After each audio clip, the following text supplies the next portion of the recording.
So, hello students, welcome to EduTap. Recently, your phase 2 of NABARD Grade A 2023 was concluded and it was a difficult paper. मतलब level हर साल NABARD increase करता जा रहा है phase 2 का and वो इस बार भी हमने देखा है.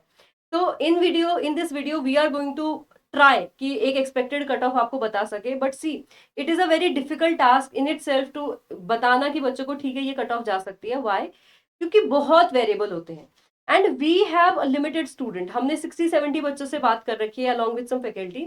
तो इसीलिए थोड़ा सा इसका expected cut of specially for phase 2 बताना नाबार्ड के केस में बहुत ज्यादा मुश्किल है. But we will try. हम आपको थोड़ा सा एक आइडिया देने की कोशिश करेंगे बेस्ड ऑन व्हाट फैक्टर्स उस कट ऑफ को हम बता रहे हैं. एंड स्टार्ट कर लेते हैं इंग्लिश से. तो सबसे पहले डिस्क्रिप्टिव इंग्लिश आपका था, ऐसे प्रेसी लेटर सेम लाइन पे था. तो सुरभि मैम को आई लाइक टू इनवाइट. तो सुरभि मैम, थोड़ा सा आप स्टूडेंट्स को इन्फॉर्म करेंगे ये कट ऑफ के लिए. So hello everyone. I hope the exam went well for all of you.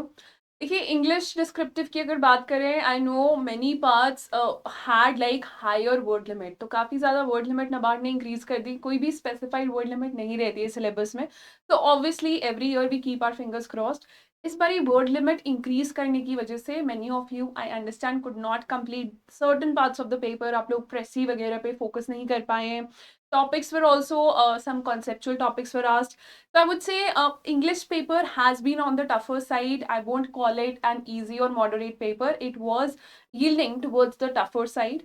So अगर आपने एक average performance भी दिया है, then you can stay positive about English descriptive. That I would say कि paper बहुत ही ज़्यादा मुश्किल था.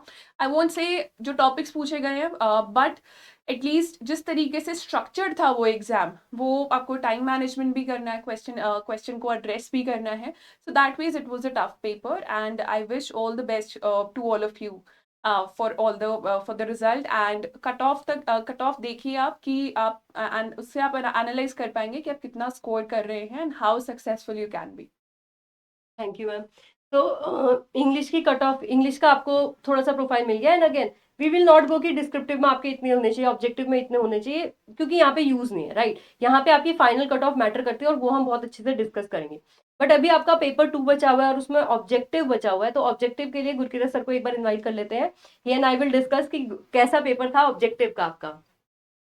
So, ma'am, if I talk about the objective paper, so there are 2 to 3 things if I talk about here, guys. देखिए सबसे पहली बात है, पेपर दिखने में कुछ बच्चों ने बोला आसान है, but it's not an easy paper. It's a moderate difficult paper here because it totally depends on कितना प्रिपेयर बच्चों ने किया है. If I talk about some questions on NREGA scheme which we will say कि यार easy हैं, आते ही होंगे, but no guys. It totally depends because अगर आपने फेस 1 में बहुत मेहनत की, आप थोड़ा सा इन डेप्थ पढ़ के गए हो, तो you could attempt some questions here. There are certain questions which are quite out of the box, I can say. जैसे नरेगा स्कीम में पूछा गया था, सीनियर सिटीजन अवेयरनेस प्रोग्राम के बारे में डिस्कस किया गया था, जो कि आई थिंक शायद किसी को नहीं आता होगा. That's one question which is a little bit on a difficult side, but overall I felt say it's a moderate to difficult level paper. बाकी जिसने तैयारी की होगी अच्छी तरह से ma'am, obviously he will be happy here to see the paper. He will be happy that how he or she has attempted the paper. बाकी जिसका पेपर बुरा होगा वो ऑब्वियसली बात है, बोलेगा कि नहीं यार बहुत ही हुआ है. ये सर मुझे भी लगा था. मेरे को जब बच्चों ने पहले क्वेश्चन बताए तो दे सेड मैम रिले पे क्वेश्चन आ रखा है मैम इस पे. तो आई थॉट कि बहुत इजी पेपर है. But when I come to know कि डिटेल में ओके इसमें अंदर पूछे हुए भाई, बहुत माइन्यूट डिटेल पूछे हुए, तो देन नहीं, थोड़ा मुश्किल क्वेश्चन था. मतलब वही चीज है कि NABARD from the past 3 years what they are doing is they are not asking you simple हलवा नहीं दे रहे हैं. They are going depth and depth. वो इन डेप्थ ही जा रहे हैं. तो आई होप जिसने इतनी डेप्थ तैयारी की होगी तो उनको भी पेपर मॉडरेट लगा होगा. इजी तो किसी को भी नहीं लगा होगा, उनको भी पेपर मॉडरेट ही लगा होगा. हाँ सर, और इसमें मैंने देखा कि टॉपिक एआरडी में भी what they have done, topic उन्होंने चेंज नहीं किया, टॉपिक ऑलमोस्ट सेम रखे, लेकिन उनमें टाइप ऑफ क्वेश्चन बहुत इन डेप्थ पूछे हुए. बिल्कुल मैम, जैसे कि आई थिंक पीएसी एस्पेक्ट्स पर क्वेश्चन पूछा गया है. There was a question on national sickle cell anaemia पे क्वेश्चन पूछा गया, जबकि हम लोग एक्सपेक्ट करते हैं कि ईएसआई करंट अफेयर्स पे क्वेश्चंस पिछले ना 22 में पूछा गया ना 21 में पूछा गया. तो वी वर एक्सपेक्टिंग कि स्कीम्स पे क्वेश्चन ज्यादा होंगे, जबकि स्कीम्स का चेंज क्या हुआ कि 2 मार्कर में एक क्वेश्चन पैराग्राफ मिला, 1 मार्कर में there were some questions which means somehow they are always playing with the students. अगर आप सिर्फ एक ही चीज पढ़ के गए हो तो थोड़ा सा मुश्किल हो सकता है उन स्टूडेंट्स के लिए भी. तो अल्टीमेटली मतलब यही निकलता है, नाबार्ड रिलैक्स नहीं होने देता बच्चों को. बिल्कुल बिल्कुल बिल्कुल मैम. तो आई थिंक सर ये बहुत ही अच्छा इंसाइट था पूरे ऑब्जेक्टिव को लेके. तो देखो इंग्लिश में वी डू नो कि paper was on tougher side, more leaning toward the difficulty level. ठीक है, ऐसे ही ऑब्जेक्टिव में we have seen ESI ARD both, I would say कि पेपर देखो, अगर बहुत अच्छी प्रिपरेशन है तब भी आप मॉडरेट ही बोलोगे, तो एवरेज बच्चे के लिए इफ दे हैव अटेम्प्टेड वो डिफिकल्ट पेपर आ रखा था, that we come to know. Next बात कर लेते हैं डिस्क्रिप्टिव की। तो डिस्क्रिप्टिव के लिए I would like to again call Surabhi ma'am. तो सुरभि मैम थोड़ा सा डिस्क्रिप्टिव पे लाइट बताएं, शेड करेंगे। तो hello students, hello once again. देखिए, अगर डिस्क्रिप्टिव की बात करें, when I took the analysis session with you कि कैसे आपने कौन से क्वेश्चन को आंसर करना था, तो उसमें हमने देखा था that the topics were from static part. Current affairs से उतने टॉपिक्स नहीं है, एक फाइनेंशियल इंक्लूजन इंडेक्स को थोड़ा सा रेफर किया हुआ है। But if I look at question with regards to demographic dividend, आपको वहाँ पर डेटा पूछा हुआ है।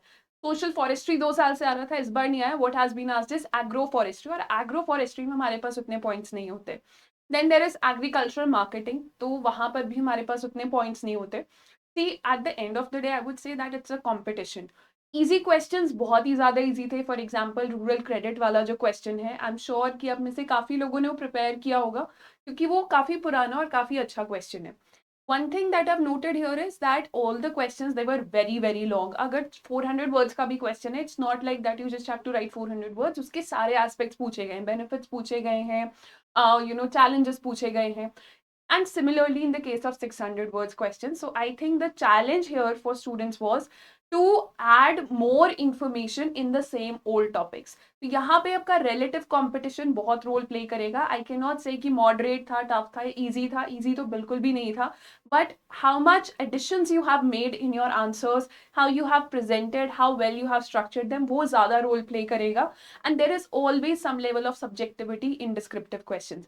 अगर आपने जो 4 क्वेश्चंस अटेम्प्ट किए हैं वो आपने बहुत ही परफेक्टली आंसर किए हैं, लाइक जैसे एकता मैम ने कहा, ऑब्जेक्टिव में भी टॉपिक्स पुराने थे, बट जो पूछा गया वो बहुत ही ज़्यादा डिटेल में। So for descriptive also topics were from static. अगर आपने स्टैटिक अच्छे से प्रिपेयर किया तो आपके 4 क्वेश्चन आराम से अटेम्प्ट हुए।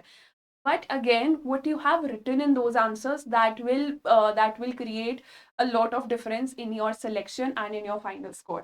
आई थिंक मैम बच्चे मॉक के टाइम पे बोल रहे थे कि हमें याद नहीं आ रहे point, what should we write. अभी बच्चे बोल रहे हैं कि मैम इतना याद था कि पता नहीं चला लिखना कैसे है। Exactly. तो वही ओल्ड टॉपिक्स हैं, कुछ ओल्ड टॉपिक्स हैं, कुछ न्यू है, लेकिन उनमें इतना कुछ पूछा गया है इवन इन स्मॉल आंसर्स, तो वो बहुत ही बड़ा चैलेंज हो गया है सबके लिए। एंड उसमें भी आप लेट्स से डेमोग्राफिक डिविडेंड का क्वेश्चन है, उसमें आप सिर्फ इंडिया की एवरेज एज बता रहे हैं, या आप कब तक एवरेज एज हमारी रहने वाली है वो इन्फॉर्मेशन भी दे रहे हैं।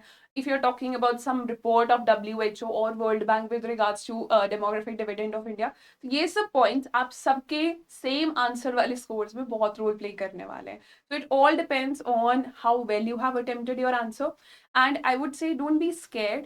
अगर आपने बहुत अच्छे आंसर्स भी नहीं लिखे, even if you've written average answers, be sure that you're at least clearing the cutoff. ठीक है, उसके बाद आप इंटरव्यू में कवर अप कर सकते हैं depending on how you performed in phase 2। ठीक है, so all the very best from my side. And over to Ekta ma'am, अब वो आपको कट ऑफ बताएंगी फाइनली कि इस साल का एक्सपेक्टेड कट ऑफ क्या है। Keep your fingers crossed and stay positive with regards your results. Okay, before I tell the cut off, I hope आपने आंसर की वगैरह सब देख ली होगी। Now let's move to the cut off that you are waiting for. तो देखो, effectively अगर आपको कट ऑफ जाननी है तो your cut off will be somewhat around 120 plus minus 5। ठीक है, ये कट ऑफ आपकी हो सकती है, बट अगेन यहाँ पे आप बहुत हैप्पी नहीं होंगे इस कट ऑफ को लेके। सिंपल रीजन है, देखो ऑल दो आपकी फेज 2 क्लियर हो जाएगा इस कट ऑफ से, right, but you also have interview of 50 marks. If I talk about year 2020, यहाँ पे 2021 की मैं बात करूं, तो जो आपकी फाइनल सिलेक्शन की कट ऑफ गई थी दैट वाज अराउंड 157.75। तो यहाँ पे सिलेक्शन हुआ था। ठीक है, अगर मैं यहाँ बात करूँ ईयर 2022 की, तो here you will say the cut of for the selected candidate was 171.5, so it was 126, I think it was 126, okay, इसको 126 कर लो, राइट। तो यहाँ पे 171, तो यहाँ पे देखो you will have to get the idea कि आपको 130 से 171 रखने के लिए इंटरव्यू में you need to have 41 marks out of 50, जो कि बहुत ही डिफिकल्ट टास्क है। तो आपने मार्क्स यहीं पुश कर लेने हैं। आई वुड से कि ट्राई कि 120 से रादर यू शुड ट्राई कि यहीं पे आपके जो मार्क्स है 135 प्लस माइनस 5 तक आ जाएं। ठीक है, तो आप थोड़ा सा इंटरव्यू में कंफर्टेबल होके जा सकते हो, बट आपने पैनिक नहीं करना। ऐसा नहीं है कि 120 कट ऑफ गई, आपके 128 है तो मैं तैयारी नहीं कर रहा, ये आपने नहीं करना। You never know, you might be somebody who got 41 out of 50। ठीक है, तो होप बिल्कुल लूज नहीं करनी है। तो ये कट ऑफ हमारी साइड से थी। Again I would like to focus on this particular point कि देखो एक्सपेक्टेड कट ऑफ है, चांसेस होते हैं यार बहुत ज्यादा ऊपर और बहुत ज्यादा नीचे चले जाए, बट हमारे जितना हमने ट्राई किया, we have talk to a lot of student, उसके बाद हम इस नंबर पे पहुंचे हैं, राइट। बट वो भी लिमिटेड नंबर से हम स्टूडेंट से बात कर सकते हैं। It can not be like कि we are talking all the student who have given this examination, right. वो बिल्कुल पॉसिबल नहीं था, बट हमने अपने एंड पे पूरी कोशिश की है कि जितने एक्यूरेट हम कर सकें प्रिडिक्ट, हमने उतनी कोशिश की है। So I like to conclude this. अब आप थोड़ा सा रेस्ट करो, ठीक है। The cycle, NABARD cycle phase 2 आपका कंक्लूड हो चुका है, अब there is only interview left. तो आई विश यू लक, अच्छे से तैयारी वैयारी करो एंड ऑल द बेस्ट।